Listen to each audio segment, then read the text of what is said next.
The Archdiocese of Washington has released the names of more than 24 clergy members it says have been credibly accused of sexually abusing minors.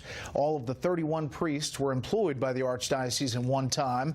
Many have already died. The list includes several priests who were accused of abuse and convicted, along with some who were accused, reportedly treated, and allowed to return to work, only to be accused again. The release comes just days after Pope Francis accepted the resignation of Archbishop Cardinal Donald Wuerl for allegedly covering up sexual abuse in the church. The U.S. Air Force Command based in Europe says an American pilot was killed on board Ukrainian Air Force fighter jet when it crashed today in Ukraine. The Ukrainian Defense Ministry had earlier said the two pilots aboard the Su-27 had been killed in the crash. The accident occurred during joint training between the U.S. military and its Ukrainian counterparts.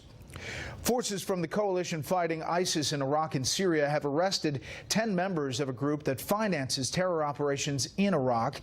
That's according to the Combined Joint Task Force. Coalition troops in Syria recently captured 28 suspected ISIS fighters and discovered more than 1,000 improvised explosive devices. The rhetoric is heating up again, and all sides are bracing for more violence between Israel and Palestinians in Gaza. Correspondent Trey Yinks tells us what's being said and done from Gaza. Tear gas canisters rain from the Gaza sky as thousands of Palestinians gather to protest the Israeli blockade. For the past 30 weeks, Gazans have demonstrated along the fence with Israel and more recently on the beaches that border Israel in the northern tip of Gaza. Supported by Hamas and other Palestinian organizations, what started out as a political statement has evolved into heavy weekly clashes, according to Palestinians, due in part to living conditions including poverty, pollution, and high rates of unemployment on the 25-mile strip of land. Now, Israeli Defense Minister Avigdor Lieberman wants to deal a heavy blow to the group that has controlled Gaza since 2006.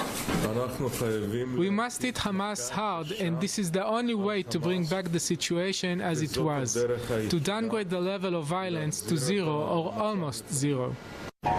Despite these words from Lieberman and similar threats from Israeli Prime Minister Benjamin Netanyahu over the weekend, clashes erupted again on Monday, leaving 32 people wounded. Some Palestinians here in Gaza are willing to risk life and limb in order to send a message to the Israelis that they believe the blockade here in Gaza should be lifted. Protesters who want change on the Gaza Strip do have support.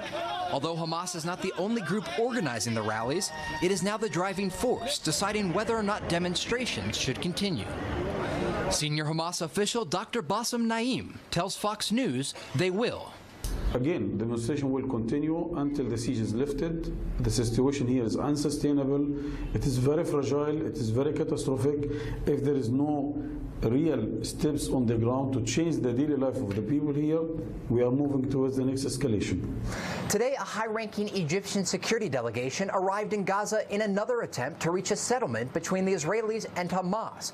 Both sides have indicated that without such a settlement, another war is inevitable. Brett? Trey Yinks in our Middle East newsroom. Trey, thanks.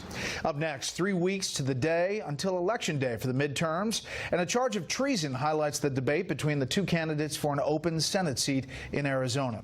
First, beyond our borders tonight, China is defending its Navy's action in a close encounter with a U.S.-guided missile destroyer in the South China Sea. A Foreign Ministry spokesman says U.S. vessels are stirring up troubles, in their words, and creating tensions. The U.S. Pacific Fleet says a Chinese destroyer came aggressively close to an American Navy ship late last month, forcing it to maneuver to prevent a collision.